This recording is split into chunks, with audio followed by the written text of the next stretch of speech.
right. Good evening. No, wait, it's not the evening. It's hot as blazes outside, and it's only 3:30, 3:30-ish. Good afternoon. I wasn't sure I was going to be able to stream today, but I made good time back to Studio A, so here I am. I appear, I say no, and log off. Right. The answer to the question is no.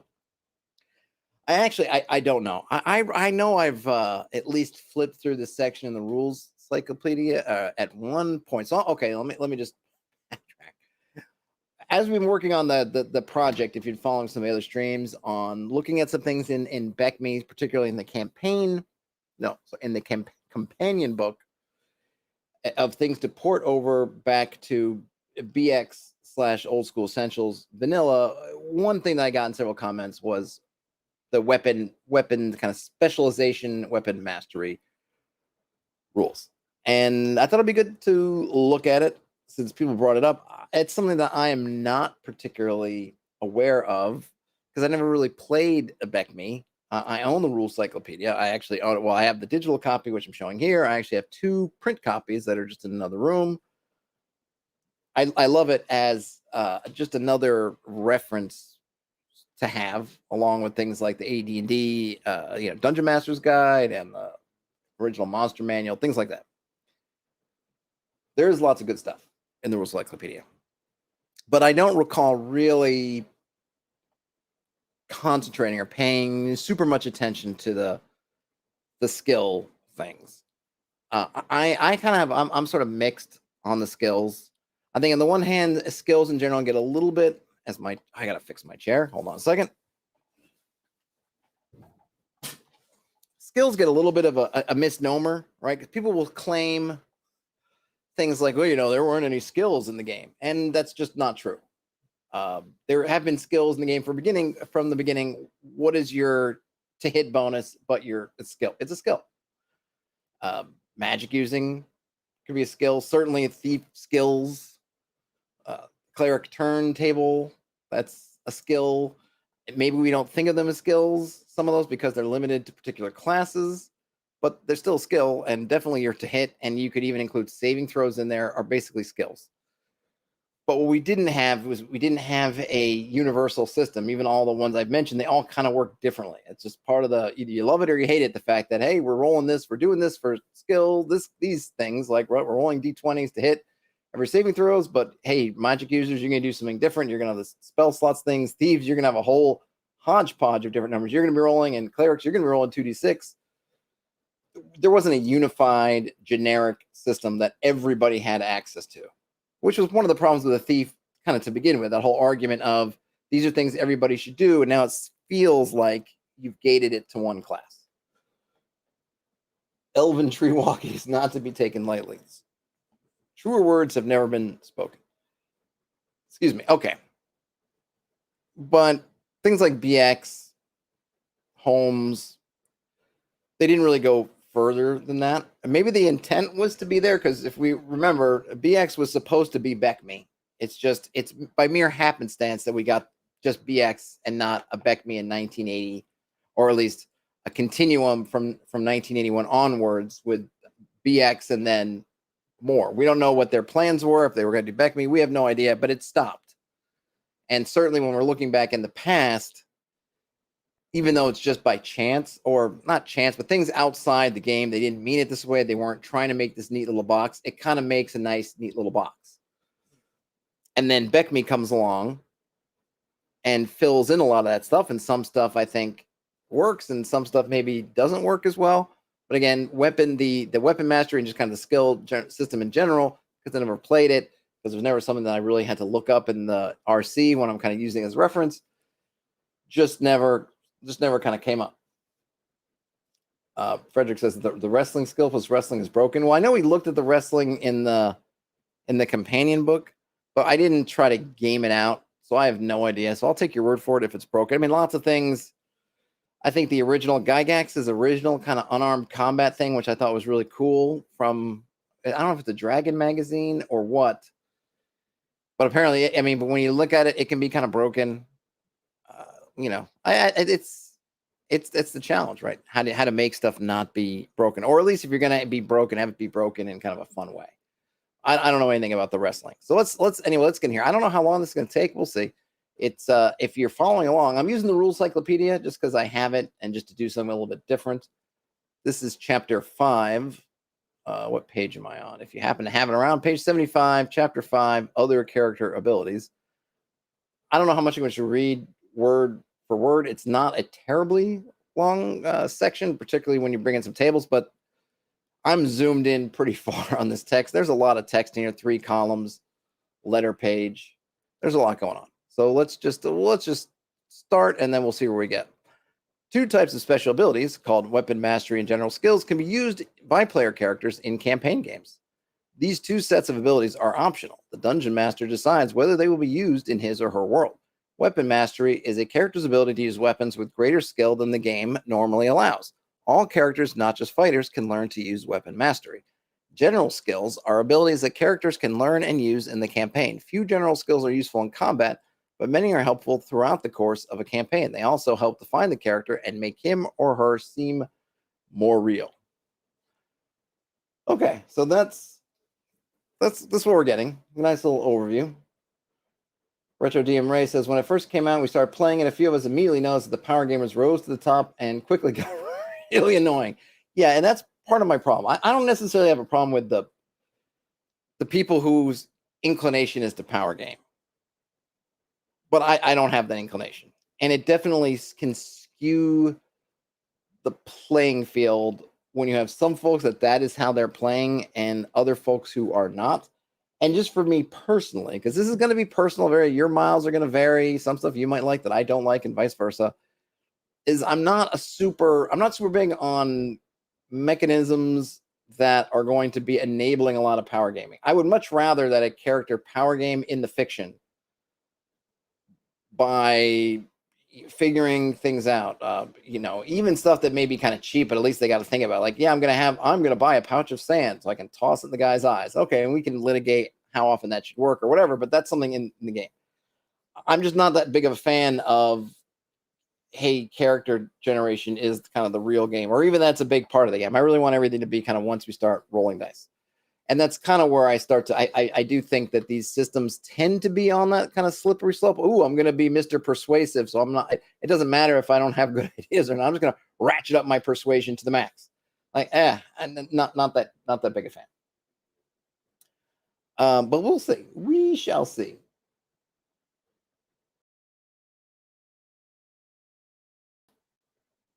Let's see. Frederick says that the Mystic is weak. Yeah. I'm not really worried about. I don't even. Is that the? I know was that a psionic, the Mystic, or is that a different kind of cleric? I don't even remember. Christian says, would I consider doing a similar exercise with the Immortal?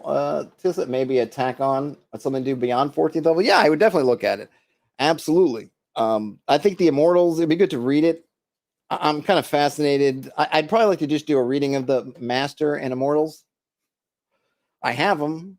I should probably read them. I would definitely consider it. It might be something that I like. So the deal with me might be that I wonder if it would be if the Immortals is something you want to tack on after 14, or have it be that last tier of like superhero plus, like 8 to 14. I don't know. We have to look at it. Hopefully, we could finish that other one first. But yeah, absolutely. Okay. So weapon mastery in the D&D combat system, each character automatically knows how to use every weapon available to his character class for use. The following system gives player characters the option to either study one weapon in depth or to study a few weapons to a less intense degree.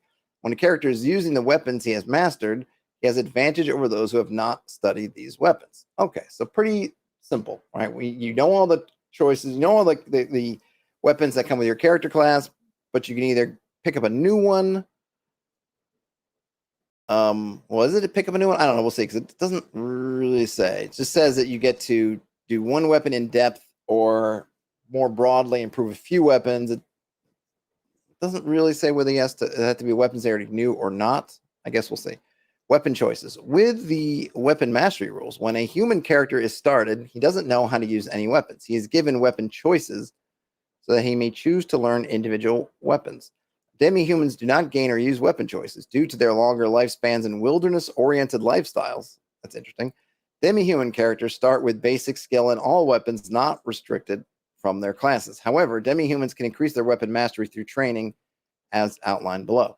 So, kind of an interesting. I'm not even sure what that means. So, it seems to be suggest. I don't know what a wilderness oriented lifestyle sounds. Very funny. A little funny to me. It feels like something that would be like, I'm a wilderness, or my lifestyle is wilderness oriented. All right. Okay. So, some of the stuff is going to have some settings, implicit setting baked in. So, your miles may vary definitely with their interpretation of what and remember, by demi-humans are talking dwarves, elves, halflings, basically.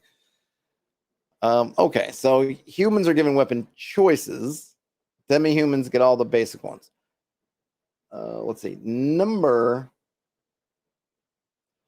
of weapon choices. Fighters start off at first level with 4 weapon choices. All other character classes start off with 2. Human characters get 1 new weapon choice at each of the following experience levels: 3, 6, 9, 11, 15, 23, 30, and 36. Fighters also gain weapon choices at levels 19, 27, and 33. Man, they get some extra ones, but they not until levels 19. All characters gain 1 new weapon choice for every 200,000 experience points they earn above their maximum experience level. So whenever you get to 36, you can keep gaining them for 200,000 XP apiece. That's right. Here's an Homer says, #wilderness life. Yep. Hashtag wilderness lifestyle. It seems like that would be on one of those, like the home improvement channel or something, or one of those channels over there. Weapon choices by experience level table shows the character's number of weapon choices. Okay, so there it is. Here we go. So at first level, fighters get 4, others get 2, and then so on and so forth. And then number of weapon, let's say 11. Number of weapon choices spent, you go from unskilled to basic to skilled to expert to master to grandmaster. And this is where I start to wonder, are we going to have a problem? Because you could have a fighter who gets 4 weapon choices. We'll have to see. Can you just wrap all those in one? Say, I am the master of the longsword, and just yoink it up to 4, or not? And the issue that I would have with that is that you're just losing some of the flexibility. I really appreciate, as a fighter, that you're in a dungeon or whatever the scenario is. You may not have the weapon that you want as a character, or even as a player. I like long swords, or I like axes, whatever it is. But you can just pick something up and go. And generally, my issues with these kind of systems begin with the fact that now I can't. Now I've got 4, and if something outside those 4 shows up, I'm kind of bumbling. Which means that it also brings in that kind of rules mastery thing. Is if I'm smart, or I'm thinking about it, I'm canny, I'm aware of what stuff's generally likely to show up in loots and in dungeons, right? I might say, okay, my 4 might be, I don't know, short bow, axe, sword, but I don't even know if they had to be specific, right? But already I can think about it, and then it just starts that kind of thing of, okay, but if someone else decides to have more fun and say something else, now they're that kind of like, I'm gimped. I picked the wrong thing in my weapon choices, and now I lost my weapon because we had to run away, or because whatever, and now I'm stuck. Hey, Kabuki Kid. Oh, Frederick says that he ruled no more than 2 into a weapon from levels 1 to 8. That's probably a good rule. All right, but I don't want to doom them before I learn, but that's just my starting things. Okay, so number of weapon choices, we got that. What to do with weapon choices? For each weapon choice he has, a character choose to learn 1 weapon. We mean precisely that. 1 weapon from the weapons mastery table, used in 1 fashion only.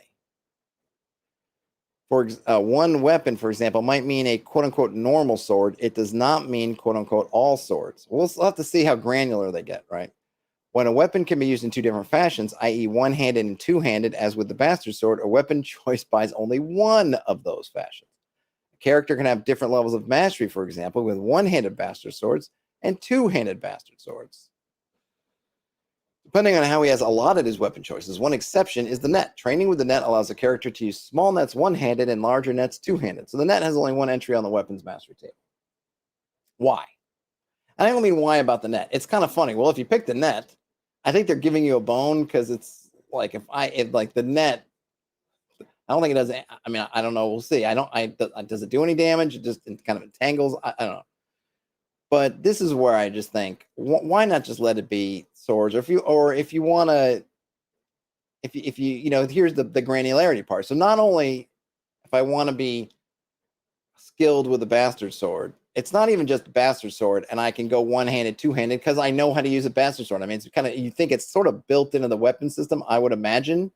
If I learn how to use the bastard sword and learn to use the two ways, either one-handed or two-handed, but no, I got to learn separately. And there is, I can see it from a simulationist aspect. Well, of course, you might be better. It's like you're a switch hitter in baseball, but you're better left-handed than you are right-handed. Haha.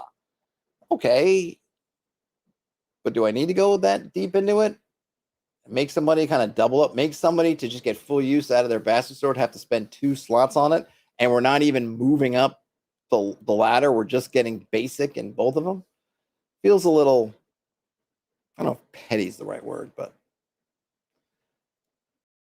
basic level of ability is the same level of ability you're already familiar with. Basic level allows the character to use the weapon effectively by doing the damage and special functions listed on the weapons table in Chapter 4. We might have to go look at the weapons table at the end. However, a character does not have to use every weapon choice he has to buy basic level ability with a new weapon. Instead, he can choose to specialize by applying his weapon choices to a weapon he already knows, thus improving his ability with that weapon. These degrees of ability are called levels of mastery and are listed in the levels of weapon mastery table. McJack says, apropos of nothing, I might get more traction on Twitch. I try to set it, but I got to figure things out with Twitch. I appreciate it, McJack, and I know I'm using like a multi-stream thing, and it just doesn't give me the options to choose games for Twitch. That's kind of the issue there. But I hear you. And I used to stream on Twitter, but I found out because I couldn't stream today to Twitter is because I guess they've locked that now to premium subscriptions. And I'm not buying a Twitter X whatever premium subscription. I don't think anybody watched the stuff on Twitter anyway. So I don't think there's much loss there, but that's gone. Yeah, I mean, I get it. I hear you on it is lame on the multi-stream platform. I think it's also the fact that and to be fair to them, I don't know what Twitch makes visible in their API tools, blah, blah, blah. And Frederick, about the gazetteers. Yeah, I would love to. I'd have to purchase and get some of those because I don't really have them. But yeah, I would like to go through that stuff. Okay. So now we got it. So you can specialize. So you can, apparently with your 4 level 1 things, you could pick up 4 basics, or you could do, 2 basics and 2 skilled, yada, yada, yada. Oh, really? Well, McJack, I'll just have to put it up to that our multi-streaming platform is not up to snuff, but I don't know if I got under the D&D thing, if it would help me so much in Twitch. I don't know. Maybe it would. Maybe I'll just have to try streaming some things direct to Twitch and see if that does anything.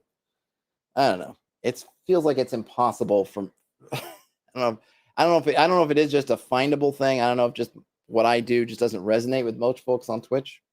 It is what it is. Okay, so at first level, we can do that right. At first level, got that stuff. In general, the higher a character's level of mastery with a weapon, the more damage he does with a weapon, and the greater number of special results he can achieve with a weapon. The different levels of mastery are detailed under training, which is next. Okay, so we're going to unlock some stuff. And I don't know if we'll have to go to back to chapter 4 to see what that stuff is or whether it'll be here. So for training, although characters can gain basic levels of weapon of mastery simply by expending weapon choices, characters cannot attain higher levels in the same way. Once the character has spent his first level choices to gain additional knowledge of the use of a weapon, he must be trained by someone who has equal or greater knowledge of that specific weapon. Okay, so I guess you really can't at first level, unless your GM just allows it, right? By the book, let's say, you can't stack up at first level. You're going to have to find somebody with training. So maybe that's a nice little thing of that fighter who wants to put all their points into bastard swords. You can say, well, you can put 1 point, but you can't put more until you get training. Well, let's see. That someone could be another PC, but is usually an NPC teacher found during adventures or through word of mouth. In some campaigns, weapon masters run academies where they teach the proper use of specific weapons. Sword academies are common. In other campaigns, mystics may allow non-mystics to learn at their monasteries. Many mystics are weapon masters. Well, there you go. So that's cool. So it does give you some, that reason to adventure. I've got some weapon choices in my pocket, and I need to spend them, and I want to improve my bastard swordery, so I got to go find a bastard sword master or go to a sword academy. Demi-humans can train to reach higher levels of weapon mastery just as human characters can. However, demi-humans are eligible to train only at levels 4 and 8 and levels 12 for dwarves, and at every 200,000 experience points after reaching their max level. So they get more flexibility up front, but then less choices down the line. It's very interesting. It's kind of a weird mix here, because in the other section in the companion book, they talked about how humans have mastered the arts of war in ways that their demi-human, the demi-humans, other demi-humans, or not others, I don't know, the demi-humans have not done. And so there's the thing about, well, elves and dwarves and halflings can go kind of train with humans and learn some of their tricks of the trade and kind of get that. At the same time, here they're saying, well, by virtue of their age, demi-humans get all these things up front, and humans kind of have to build up more slowly, and then they kind of catch up and presumably surpass the demi-humans later on. I almost would have thought it would have been reversed, whereas the demi-humans start off with a limited amount, humans start off with all the basic ones.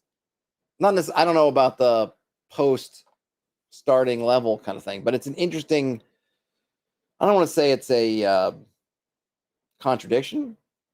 But it's I don't know, that's the putting those two kind of ideas side by side. It feels like an odd mix to me, but I don't know. And this is just some old soda from the drive that I'm trying to drink through. For the working man, of course. Okay. Finding a trainer. The student must pay all required costs. Great. A student can only train to the next rank of the ability above his own. You can go from basic to skilled. And for example, next time go from skilled to expert, but he can never jump straight from basic to expert. Excuse me. A student can train in the hope of achieving the next level of mastery and yet fail to do so. The student character has a chance of failure applied to each training period. His chances of success and failure vary by the mastery levels of himself and his trainer, as given in the chance of training success table. From the character's perspective, failure may occur because the trainer has insufficient knowledge or lacks the ability to train others, or because the student cannot fully absorb the new information. Kabuki Kid says that they never liked skills in their fantasy RPGs. They've played in games heavy with them like Palladium, but they think they prefer bare bones, old school systems. Yeah, I tend to agree with you. But it's always good to see, to take a look, even if it's only to confirm, like, yep, not really into it, right? And my first instinct here is to go like, oh, this is interesting. I like training. I like all these things that lead to people having to go adventure and look for stuff. Like, I want a player to be in the game and have some potential thing to fill and go find somebody. I don't know if I want to apply it to this. The interesting thing about failure, failure does not mean the character's lost his weapon choice. It's still there and still dedicated. They've just lost the time and money, but they can spend more time and money to keep going. So if you're looking for a money sink, it's potential that chance of success is going to be something, but it also can feel a little bit cruel, right? It can feel like you got to spend 2 weeks so to get to level 2. So you're maybe you got a level or 2 on you want to move. You got a couple of weapon choices, or you got one. When's the first one? You get one at level 3, I guess, right? So you get one, you go, you know what, I'm going to raise one up. So I can spend 2 weeks and 500 gold, which I guess, depending on what's going on, probably at that point isn't a ton of money. But the 2 weeks can be a little bit of time, depending on what else other people are doing downtime. And then, if I'm trying to get one, if depending on who I get to train me to get up from basic to skilled, it's not a big chance. But, if I find an expert, it's a 40% chance of success. So if you get somebody who, if you find someone who's skilled and you want to get skilled, you only got a 1% chance of success. So don't do that. Don't do that. You only got a 40% chance of success. You really just find a master or grandmaster. Don't even, man. And granted, and here's the thing. Okay, you can keep throwing money and time at the problem if your game allows. And if you're playing in a campaign like we tend to play them now, so you don't have a roster of people, you're not playing in a grand club sort of West Marches kind of thing where you got multiple PCs, it can feel like a real kick in the teeth where you find somebody, okay, I'm going to train, okay, and the magic user's going to spend their time to do this and they do that. Okay, right? We got 2 weeks. We got 2 weeks, and so I'm going to go and I'm going to train, and I'm going to get something. And he rolls his dice. Nope, sorry, pal, you didn't get it. And you hand over your 500 gold, and you're like, well, I could spend 2 more weeks, but then it's like everyone's like, no, we got to go. We got the world to save. We can't. We only had 2 weeks, and then it's damn it. And again, I get it. Part of training is failure, and I get all that, but I just feel like, unless we really need to we want to just, and it's not even so much the money draining part of it, because you probably got the 500 gold, because even if you're just 3rd level, you've had to get a couple of thousand gold to get up where you are, but you also might be spending it on stuff. You might have other expenses, but I don't know. I don't know if I need to go down that simulationist road and put in a chance fail. Just give it to them. Or even just say you can just do it once per level. If you need to gate it and you don't want somebody, I don't know, just get a whole bunch of gold and run around, just do it once per level. I don't know. MacJack says, who needs to save the world when you can learn to use a sword real good? Exactly. That's his point. That would be my argument. So I'm not sure I would use this particular part of it. I might just say, hey, once per level, you can do it. If I was going to bring this in at all. Let's see. I missed the part. The chance of success is checked halfway through the training period, and the student is immediately informed of the results. All right, so you'd only spend a week, which is good, which means you could try again, and you'd be 3 weeks, because if you succeeded at the end of week 2, you'd still have to spend 1 more week. But if you failed, it would only be 2 weeks. So I guess that's one thing aside, but you still have to spend the money. The student may either continue or stop. If the success roll failed, but the student decides to continue training for the full period, the student may then study the same level again, but with a different trainer, and he gets a bump of increase of 10%. Oh, that's nice. 10%. Ooh, doggy. Hope you find a good trainer, because if you started off at 1, why you would do this, I don't know. But if you did, you'd be at a whopping 11% chance of success if you came back. If the student chooses to stop the training midway, he may study the same level with a different master. Why does it always have to be a different master? I'm not sure. At the same chance for success, the 2 advantages to this option are the character does not lose the rest of the time he would spend with the first teacher, and that the first teacher normally refunds half the cost of training. Chaotic teachers might not offer refunds. Okay. Kind of complicating things here, aren't we? You choose to stop midway. All right. So so they refund you a bit of your money, but they might not. And you can try again with somebody else if you can find them. As you can see from the chance of training success table, it is possible, 1% chance, for a character to learn a superior level of weapon mastery from a teacher who's usually the character's equal. Such unusual training matches usually end up with the teacher announcing that his student has surpassed him. Now you are the master, and I am the student. However, learning from an equal level teacher is very difficult to do. Whenever possible, the student should find a teacher who is more skilled than he is. When that isn't possible, however, he will have to train with a teacher who is his equal. When that isn't possible, however, he will have to train with a teacher who is his equal. Okay, that's fine. It's a little bit, I don't know if I need all that stuff. I might just say, you know what, you go train and you get it. 2 weeks and you've got it. Easy peasy. And I think that the costs go up, right? Maybe even I could up the ante on the costs to balance the fact that I'm letting you you're succeeding 100% of the time. You could you could crank those up a week or two and then crank that up a bit. That's probably what I would do. At least that's my impulse. Skilled weapon use. When using the weapon mastery rules, the weapons from the last chapter's weapons table acquire new abilities and weapon and damage ranges. All these new bonuses, damage types, and special uses are given in the table in this chapter, which we will see, hopefully. Weapons that were nearly identical in the previous rules become much more distinctive. Okay, now this is where I'm interested in. Well, I mean, I like the idea of making weapons more distinct. Characters might choose to specialize in a particular weapon because of its better damage against weapon-using opponents, or they might choose a weapon for its special uses, such as parrying blows or tripping opponents. The DM may modify the weapons mastery table if he chooses, either by adjusting listed weapon characteristics or by adding new weapons.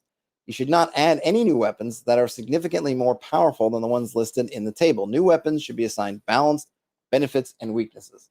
So, you don't throw in some kind of crazy weapon and then make it better than everything else. Avoid that temptation. And back in the day, and maybe even still now, I felt like there was this real impulse to do that with a lot of the Japanese weapons that seemed like a lot of us were discovering through just, Asian films, kung fu movies and everything. People wanted to make these things just like crazy better than everything else. But I don't think we have any cases where they all went head to head, but I felt like there was this idea of like, oh no, nunchucks got to be, 800 times better than this other thing. It's like, I don't know. Moved on to water for the working man. I don't think they need to be that. So yes, it's a nice touch. Frederick says the point of it is to encourage players to go to a big city or country instead of hiding out the whole time in the wilderness. Well, that's true, though. Man, as tough as the wilderness can be, are you hiding out in the wilderness or are you hiding from the wilderness? But yes, you are going to need to get to somewhere big. Though, of course, the weapon masters might not be in the city. Depending on what kind of your vision of the world they may be, like in a kung fu movie, when you're going to find the grand master to learn something, they're not in the big city. You got to travel to some mountaintop, some secluded valley, some special place to find them. So you got to go trek somewhere out into the boonies, not go to the big town.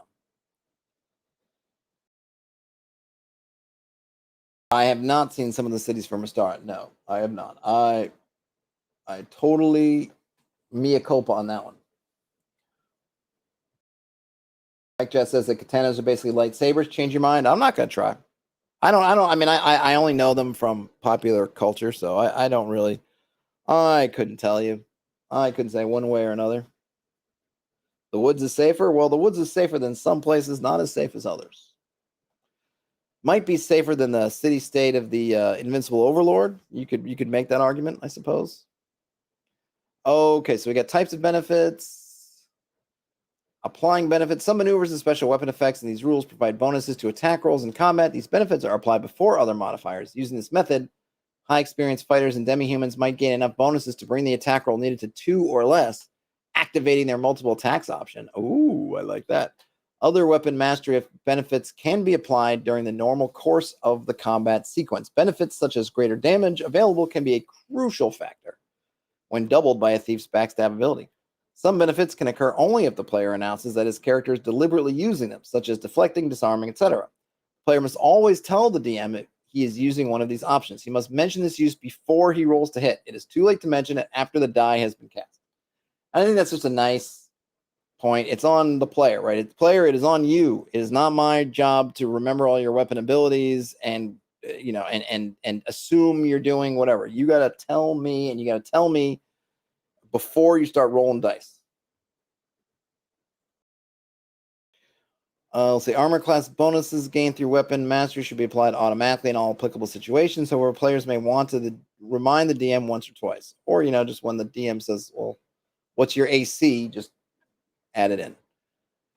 If applicable. Okay, attack and defense benefits. There are a number of attack and defense benefits available to characters when using the weapon mastery rules. These are outlined in the following text. Whew. Okay, I want to scrub through these. Many damage increases and attack roll bonuses vary with the type of opponent. Opponents that attack with two-handed missile fire devices have similar defenses to those that attack with natural body weaponry. This type of opponent is designated M for missile or monster. Okay. let's see. So one-handed are H for handheld. Am I reading that correctly? Handheld weapons that are swung or thrown, and one-handed missile weapons. Okay, those are H for handheld. If an opponent could fit into both categories, such as a were-rat carrying a sword who has both natural body weaponry and a handheld weapon, the character attacking the opponent uses his weapon damage results that are most favorable to the opponent. However, this type of opponent drops the weapon it holds, it immediately becomes category M for all calculations. Okay. Most weapons are better when attacking one or other of these defense categories. Few weapons are equally good at both target types. They bear the notation P equals A, where A stands for all. Man, are we doing math? I mean, we are doing math. But man, bracket P equals A bracket. E equals MC squared. What is going on my phone? Okay, nothing. A big fat nothing. All right. Attack roll bonuses. Oh my gosh. Okay, so your attack roll bonuses, depending on your level of skill mastery, you get a bonus versus primary and then a bonus versus secondary. You don't really get them, and we get them when starting with skilled from +2, then to +4 to +6 and +8 versus primary, and then versus secondary, it's basically half. It does feel like space travel math. What is primary and secondary? Okay, characters who with skilled or better weapon mastery receive bonuses to the attack roll to master weapons. When a character successfully completes training and achieves a new level of weapon mastery, he gains his new applicable attack bonus and all other special weapon benefits. Yeah, I got that. What's the primary and secondary? Even with the additional bonuses gained from weapon mastery, don't forget to apply a character strength adjustment to all melee attack rolls and to melee and thrown weapon damage rolls. Also apply his dex adjustment to all thrown and missile attacks. Okay, got that. Still not saying primary versus secondary. Oh, maybe it's this thing. Your primary. So if it's versus, right? Am I reading it? I don't know. We'll have to see. I'm hoping it will make sense. Beardy Ben says they think that the percentage to succeed should improve every time you interact with weapon training. I might allow the character to spend hour practices every day to raise 1% stacking with a formal training roll. Yeah, you could do that. Like I would probably just dismiss it because it becomes a thing when. So here's the thing, right? It just, if it's an hour, then it just becomes whenever you're not adventuring. You're, and I'm not even saying it's a bad thing, but if you're at camp or in the mornings every day when you're adventuring, when the magic user or is memorizing their spells or the cleric is doing their prayers, then the fighter could just be like, or whomever could be like, I'm doing my hour of practice, which is fine. But at that point, why make them say it? Because they're just going to be saying that every day. So just kind of give it to them. And if you're going to give it to them, then over time, they'll just end up with, a high number. Then why make them roll? Because we can just assume that that's what they're doing anyway, right? Like the assumed sharpening of the swords and kind of fixing your armor and kind of upkeep, then yeah, I totally dig it. I would just give it to them and not even worry about the numbers.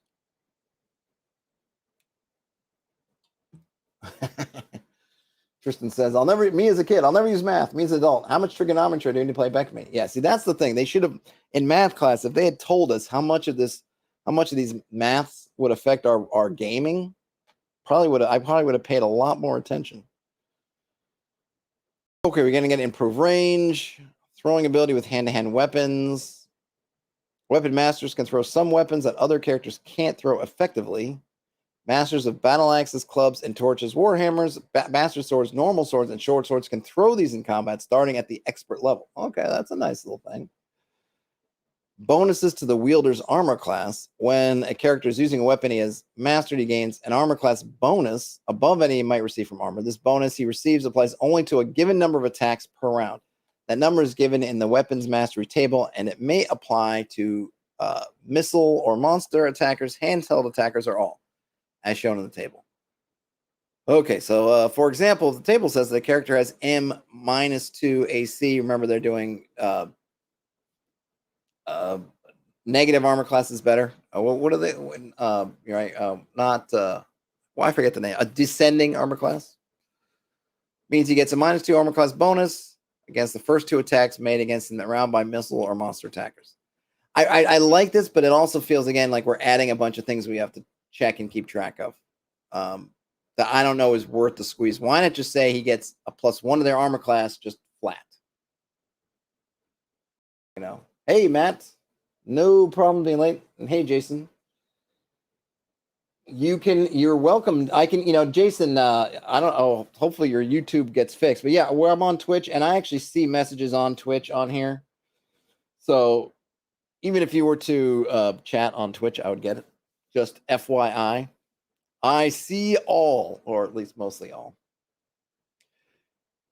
Okay, so I might have to do a thing with a conversion. Not that I would really feel like I would use this for myself, but I think some folks might like some of this thing. But I would probably do, I might make the version that I would use if I was going to use this. And like I said, I would probably do something that say, hey, look, if you got your sword, I like the idea that your sword, your weapon, if you're good at it, increases your AC. I like it. I don't know that I need to track how many attacks. Oh, I got you. All right. That's the funny thing with the naming. And I apologize if ever, because it's happened before where someone will go to one place where I know them by one name and they'll pop up somewhere else with a totally different name. And they're like, hey, I'm so and so. I'm like, oh yeah, great, because I would never have known. All right. I will I can't go grab it now. I think if you just search Hex Press on Twitch, find it. I don't have the wherewithal to go find it now, but I appreciate it. Yeah, I don't know what I'm going to do ultimately with Twitch. I can multi-stream there, so I'm doing it. But like I said, I get no. I'm MechJack. It's just it's great that you're a real person, because the only people that seem to show up on Twitch are I don't know if they're bots or weird people who want to sell me their services and making icons and stuff. They are probably all bots or whatever. But it's always funny because it's always the same shtick with those folks. They're probably not even bots. They just I guess this is what they do. Appreciate it. Okay. So we got the armor class stuff. We might have some defensive bonuses. We might have some special results. Ooh, I'd like a despair effect. A weapon master's amazing ability with his weapon can cause despair and fear in some opponents. This is called the despair effect. When it happens, the targets affected must make a standard morale check. Opponents must be above animal intelligence to be affected. Targets that fail their morale rolls try to flee or surrender at their next opportunity. The DM should describe the expressions of the monsters who've had to make special despair morale checks, but he or she shouldn't describe whether the monsters successfully made their rolls until it's time for them to act. It's a funny thing, because these, as was standard up until very recently, right, when books would want to have just an anonymous person, generic person, they would use male pronouns for some reason, and this book is no exception to using male pronouns. But suddenly, in this one spot, they decided to throw in the he or she, even though they've been using he all along. I don't know why. It's a nice. I guess it's just appreciate that they're at least implying that there are in fact lady DMs out there. Kaboo Kid, you might be right. It might be a combination person and bot, but yeah. Okay, so that's interesting. I like the despair roll. Some of the stuff I feel like I would just fold into fighters. I like the idea of the fighter coming in. I've messed around with that before anyway. Fighter comes in and there's kind of a morale effect of them in the combat, and this is kind of like that. It's interesting that here it's tied to weapons, which means anybody could get it, which you can look at as good or bad. Hey, excellent. We need as many lady DMs as ladies who want a DM. And at least they acknowledge it. At least they acknowledge it, because they've used. It's just interesting that they did in that one spot. When to roll for despair, the DM should have the monsters and NPCs make their morale rolls under any of the following circumstances. The weapon user inflicts maximum damage. The weapon user avoids all damage in a round by deflecting blows. The user disarms 2 or more opponents in the same round. The DM may choose to check for despair during other special situations if it desires. Okay, that's great. And player characters under a despair effect must make a saving throw versus death ray. If they succeed, they are merely impressed. Those who fail must retreat in awe for 1d6 rounds. See, I don't know that I would have. I know. I know. I always feel funny a little bit of these kinds of. I like fear effects and some things, but I don't know if I would use it for this. I think just getting sliced and diced, like if NPC monster type or whomever opponent came in and just did the things that they do here, I don't even know if I need to roll for the despair thing. And depending on what the PC's doing, they just might be despairing because of just what just happened. But I guess you could have it.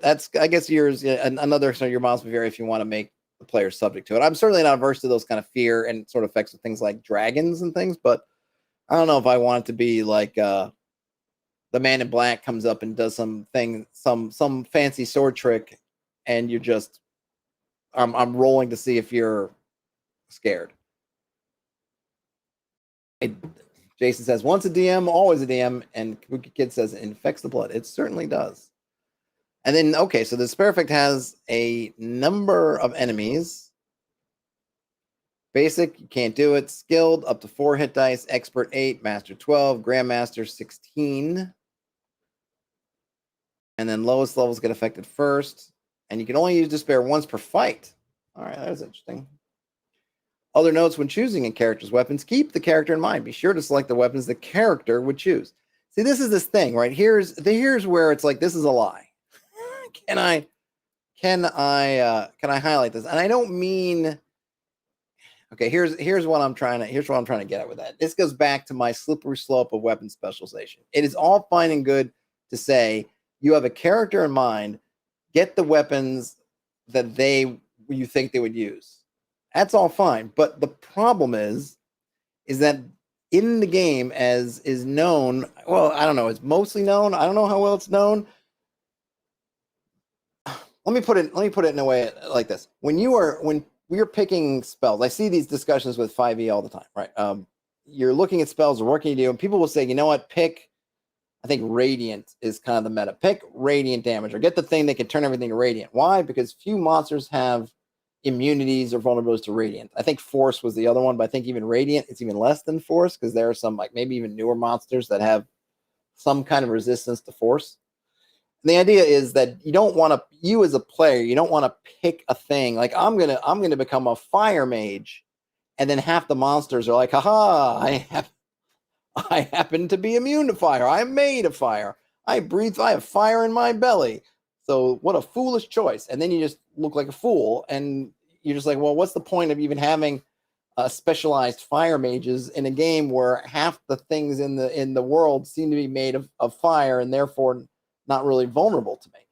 By the same token, if you pick some weapons that are not common because they suit your character, because you have an idea, oh yeah, I want to play an Eastern style monk with a nunchuck and whatever, then you better hope you have your nunchucks, but you're probably not finding a magic set of nunchucks. Where are the +1 nunchucks? I mean, your GM's gonna, obviously if you're playing an Eastern style, Asian style game, then I would imagine that the loot piles would be filled with magical nunchucks. But if you're playing in a game where you're using the basically generic stuff that's in the books, you're not going to get them. And I'm not even talking, you don't even have to be something like nunchucks. Even if you pick axes or something like that, there are much less axes in terms of magic than other things, right? It's swords. They're the most kind of magic things. And then you get in that situation where you have to hope that the GM recognizes your choices or just has there be more diversity in things because you picked weapons that you really like to use for you, like a whip.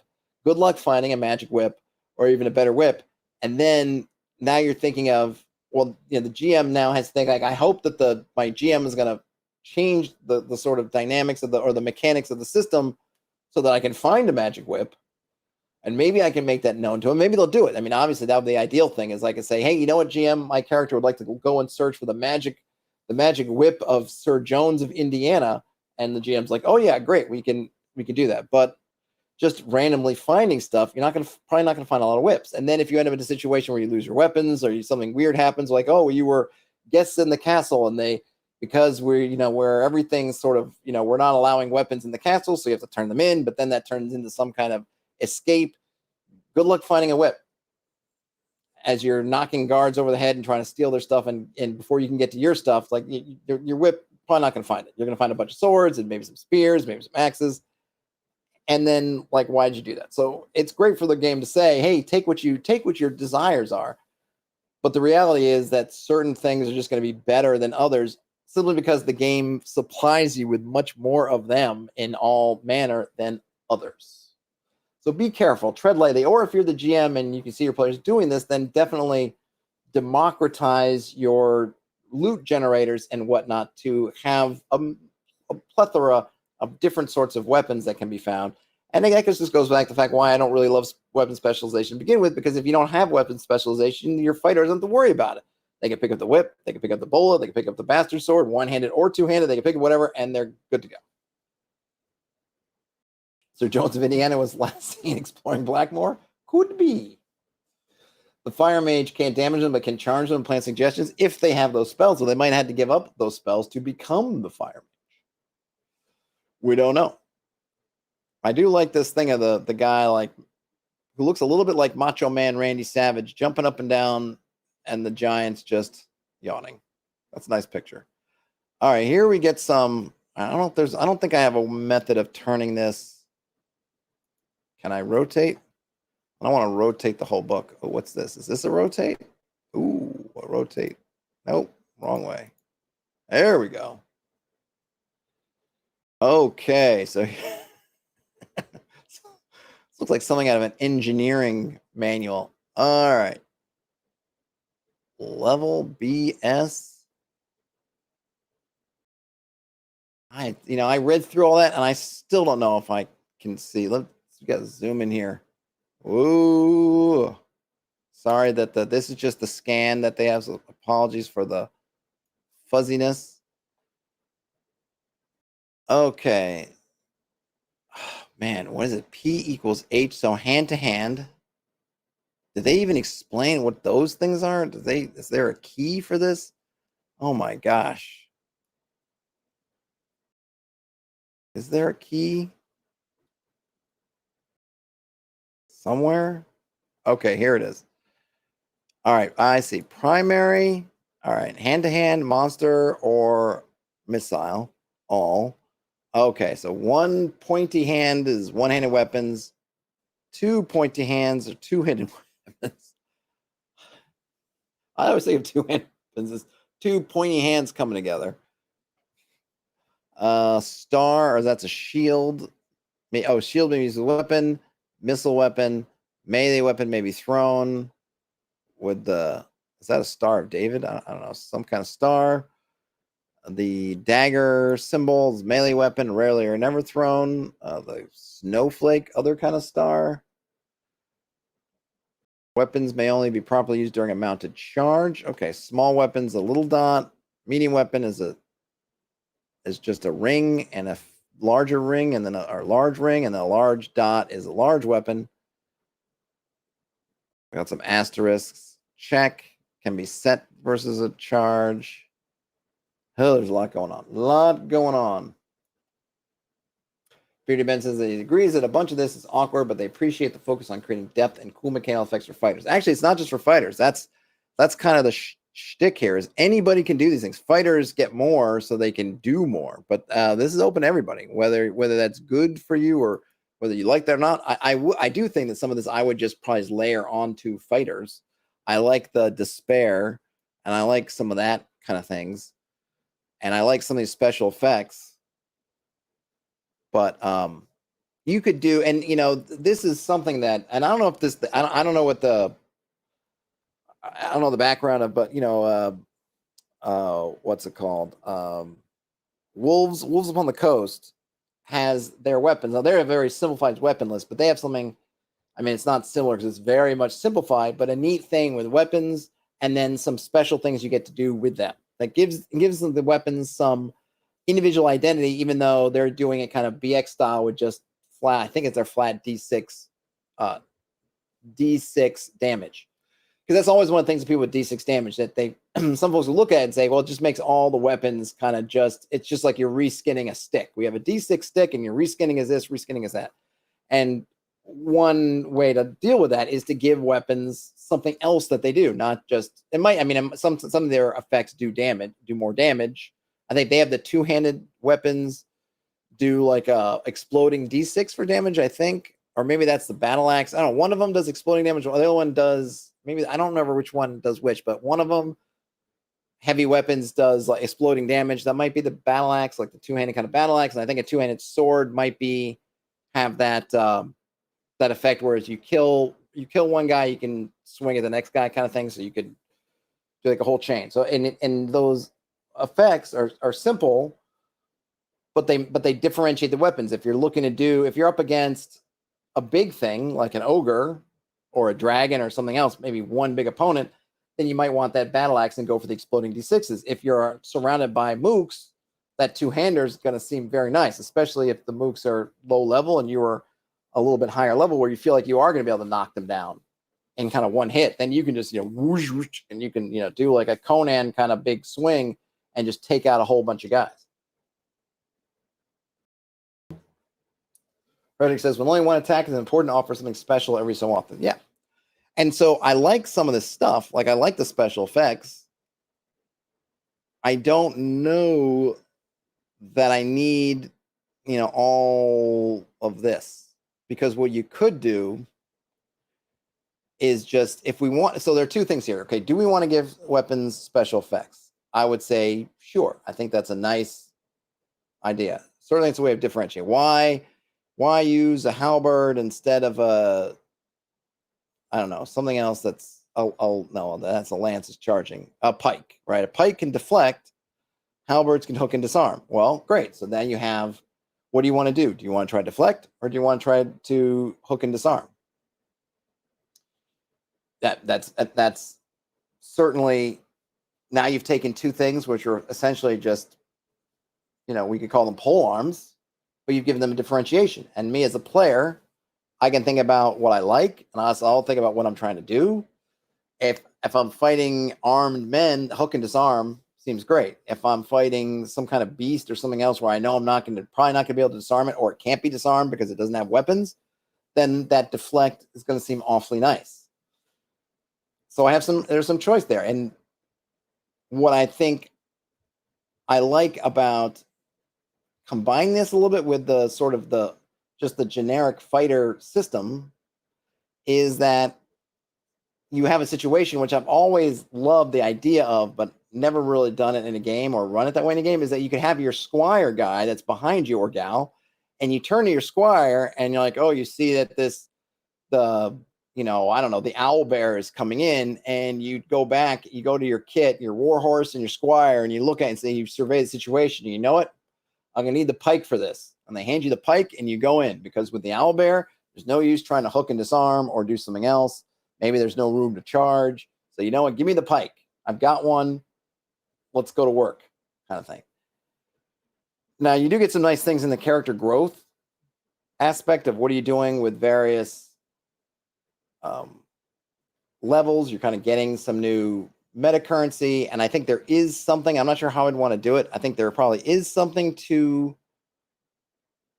giving you some things to do with your level. Because there's one thing with fighters that is kind of not fun, because I'm not like super anti character stuff. And just one thing with fighters is like when you level up, it's like, okay, I get some new hit points, or I roll hit points, and I'm kind of done. I increase my little bits, blobs, and they're like, that's it. And something where you have this, it's like you get while the cleric and the magic user are oohing and eyeing over their spell lists, maybe it's something where the fighter's like, ooh, I get to kind of level up a weapon kind of thing, or I get to do something. So I don't know if there's a way to bring that in without some of this extra crunch. Maybe there is, maybe there's not. So we just went through some more weapons. Let me derotate, and then I get that right.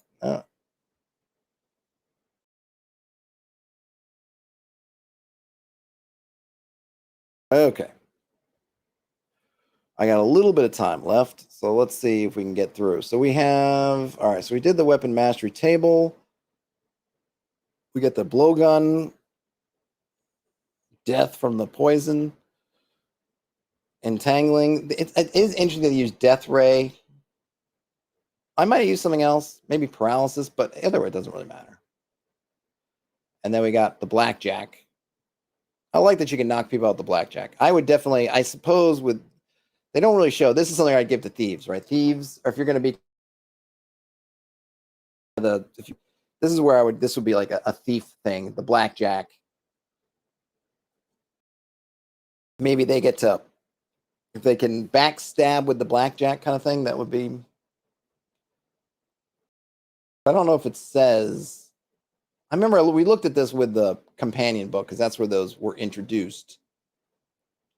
I don't remember if the blackjack you had to be behind them. I imagine you have to. I don't know. Everyone's got knocked out by just being hit in the front. It's always, at least movie wise, it's always getting hit in the back of the neck or the back of the head kind of thing. But that's that. Okay, so I just kind of scrolled through that. Let's see about some general skills. General skills are abilities that characters can use in the campaign. Did I miss a little table here?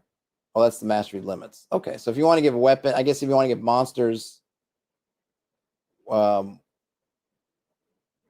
mastery, depending on how high their intelligence is, it's basically how high on the chain they can go. Okay, so general skills. Right, again, optional. All first level skills, all first level characters start with 4 quote unquote blank skills, often called slots. Characters who have an intelligence of more than 12 start with more than 4. Why more than 4? Oh, I see. And they just get some bonuses. Okay. How skills are used. Each skill is based on one of the character's ability scores. So this is going to feel very familiar to you from something like 3rd edition or 5th edition, where you're going to see, intimidation. It would be, intimidation parentheses strength, right? So we have some sample skills, strength. So it's always interesting to see how these skills evolve. So intimidation in BECMI and Rules Cyclopedia is a strength skill. And you can see how that makes sense in some ways. Your physical buffness, of course, you can make arguments for charisma. You can make arguments for multiple things. Here they have strength. Monsters with weapon skills will make a lot more sense when you run into Nosferatu. I don't want to run into Nosferatu, Frederick. If Nosferatu shows up, I am running. And fast. All right, so strength gets intimidation, muscle, and wrestling. There's a whole bunch of intelligence skills. Let's see, anything interesting from there? So tracking, survival, all that stuff is that. Wisdom, kind of animal training, art, bravery. It's interesting. Caving. And then dexterity gets a bunch of dexterity stuff. And then we get a picture of some musketeers doing some musketeering. Someone needs to make a good remake of the Musketeers or do whatever. There hasn't been a good Musketeers movie in forever. Alternate magics. This skill gives the character basic familiarity with magics that are not related to standard spellcasting. It includes knowing many magical abilities of well-known prime, plane, and extraplanar monsters and of immortal beings. Oh, that's really cool. Man, that's something I wouldn't mind seeing fleshed out. Alternate magics. That's pretty cool because there are some kind of magic powers that show up that are not part of spells. Even really kind of some, you could look at that as kind of a lot of your necromancy stuff. I know there are necromancy spells, but they never seem to be as, depending on your edition, obviously, but oftentimes they don't seem to really add up to the kind of necromancers that you run into as NPCs and stuff like that. It's kind of cool to have, like, you could learn that, but you're going to have to go out and find it. I'm not going to read through the description of skills. Did we read about the mechanics? Did I skip over it? Excuse me. Whoa, I scrolled back a little bit and I ended up scrolling back a lot. Be gone, equipment. Okay, where did I miss where it says how you use them? So you get the slot. Okay, here we go. I did miss it. Okay, each skill is based on, right? Whenever a DM feels a character's selected skill is appropriate to the game situation, you'll ask the player to roll a d20 against the corresponding ability score. This is called a skill roll. If the roll on the d20 is equal to or less than the ability score, the skill succeeds. A roll 20 always fails. Example, if the character is riding a horse and the horse is suddenly spooked and begins rearing, the DM will decide the character's riding skill is appropriate to check in the situation. The player will roll d20 against the skill-related ability score. If the character's dexterity is 15, the character only has to roll a 15 or less to use his riding skill successfully. It doesn't look like, okay, so I guess the big thing here, which is interesting, is there are no numbers attached to these skills. The other thing that's interesting is, what do you do if they didn't have a riding skill? So if the character's riding a horse is spooked, and the DM decides, you know what, what's your riding skill? And the character says, I don't have one. Then what? Because like in a BX kind of game, I don't know, if I was using roll under attribute, I would just have them roll under, depending on, and it might depend on what they say they're doing. Oh, I'm going to try to calm the animal. Maybe I say that's wisdom. Oh, I'm going to try to leap off. That would be dex. If I'm going to try to rein the horse in, maybe that'll be strength. Come up with a bunch of things. In this case, it's like, okay, well, if you have the skill, great, roll against your dex. But if you don't have the skill, what are you doing? What are you doing? I don't know. You only get 4. There is a rule for that. All right. So Frederick says there is a rule for trying a skill without the roll. Let's see if it says so. I'm going to put it to the test, Frederick. Is there indeed written there? We'll see. Optional rule for languages. Improving skills, learning more skills. So you can, okay, improving. So you gain more slots. Characters' skills can be increased to higher scores. Simply using up more skills, you get a +1. I like, okay, so you can do it. So Alaric has only a charisma of 12, yet wants to be a natural leader. Instead of using only 1 skill choice to purchase leadership skill, he uses 3. The first choice gives him the leadership skill, and other ones give him a +2 for each one. So he ends up with the leadership at 14. Okay, so there's that. That is fine and good. So you can improve them. Using skills against each other. Does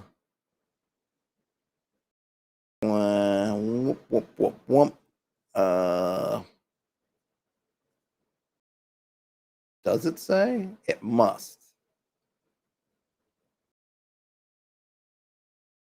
No, I don't see it, but it doesn't mean it's not there. When the character is using a skill, the DM may wish to assign positive or negative modifiers. So, okay, if circumstantial, make it either easier or harder. The character always has a chance to beat the odds. Okay. No, I'm not seeing it. Time use, using skills together.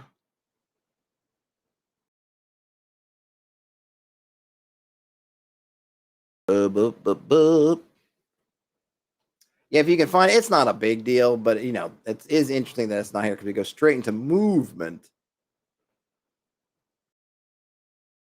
And it could be an RC thing. This is one of the issues with the Rules Cyclopedia. As wonderful it is as it's condensing all the BECMI books into one thing, sometimes a few things get lost. I'm not saying that this is one of those things because I don't have enough of a background to say like, oh yeah, this was in the expert book or the mastery book, and it's not here because they accidentally cut it. But it is interesting that it's, if it should, I would hope it would be something that's obvious, and it doesn't seem like it is. But again, I am, one of these pages are huge and I'm not reading it all the way through. These are all definitely descriptions. Here we get the list, sample skills.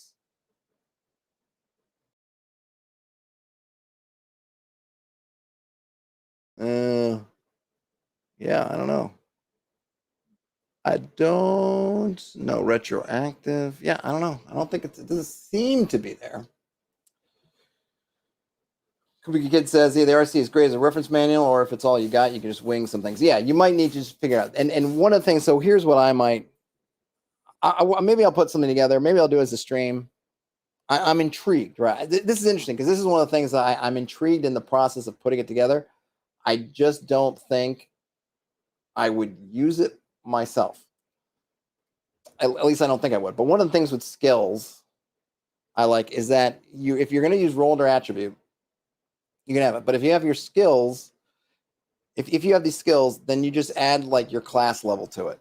And so it just goes up with your class level, which I always appreciate. And then that's it, Easy. The only issue with that is if you pick up skills later in the game, that they kind of get bumped up to the same level of skills you've had through the whole game. So I might just say you just get that many skills and that's it. Or maybe you can swap something out. I don't know. You can kind of get into some things, but it's almost like backgrounds or something else. That hey, you've got some extra things. You are particularly good at a few things. So these things you can add on to your, to your attributes in a sense. So if you want to be, you're not particularly dexterous, but you want to be good at writing, and writing is a dex skill, you can do like what this character did and spend on it, but it would just be with your levels going up and not have to worry about extra points. Like I for me personally, I want to try to avoid a bunch of extra currencies, meta currencies, if I don't absolutely have to. So I always like to leverage, like, what do I have already? Do I have, a class level? Yes. Do I have other things? Yes. Can I use those and just skip it?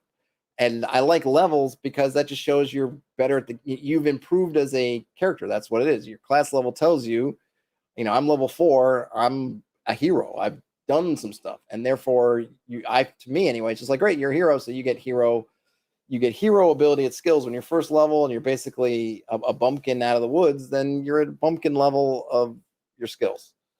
Maybe just having a list and say, hey, pick these things that you want to be particular about, and you'll just get a bonus to them. And then everything else can just be roll under attribute or whatever other system you want to use. So it's interesting to look at.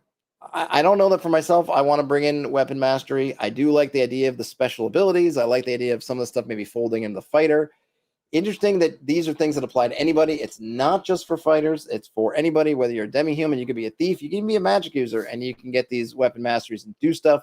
It probably makes the most sense that you could even have some class-specific, some of these things, like the blackjack for thieves and whatnot. I'm not sure if there's one for wizards, but then wizards, unless you're playing a literal Gandalf character, then you're probably not going to be wanting to be up front doing hand-to-hand stuff anyway. RC is like GURPS. Yeah, I mean, BECMI is definitely a kind of GURPS-ish in that it is kind of all modular. You can kind of take, all these are even claimed, like these are not core systems, right? They say it up front. Hey, these are optional. Bring them in if you want them. Ditch them if you don't. So you don't have to use them. And I don't think it's too much work if you like a little bit about them. Break off the pieces that you like and kind of use them. But it was an interesting read, and it was nice to read it kind of in depth because I think I've only glanced through it before. That was fun. So let me know, as I shut this stream down, let me know in the comments, wherever, like, if you use these in your game or if you tweak them at all, or what you like about them, what you dislike about them, what you would change, what you'd fix, what would you want to do it. I think there's a lot of interesting kind of concepts and ideas here. I don't think I would use this in just this form, but it's given me great ideas for maybe some things that I could use that are kind of similar to this, or using this inspiration that might fit better with just the kind of games I like. And you could certainly do that for your games.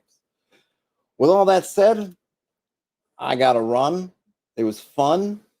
I should be around tomorrow. I think I don't want to speak at a turn, but I'm home and I don't see there any trouble. So it should be another stream tomorrow. I'm not sure what we'll do. We got to work on the BECMI project, but I think at this point, I don't want to just do BECMI 5 days a week for 5 weeks. So maybe I'll mix it up. I know I went from BECMI and then we're doing kind of BECMI again, but it's a little bit different. I want to do it a little bit different. Maybe we'll do something different tomorrow. We'll see. I got to look through things and see what inspires me in the moment. That's all I've got, everybody. Enjoy the rest of your day, night, whenever you end up watching or listening to this. Game on, and I'll talk to you later. Bye, everybody. Bye, Kabuki Kid. Be good to each other, and game on.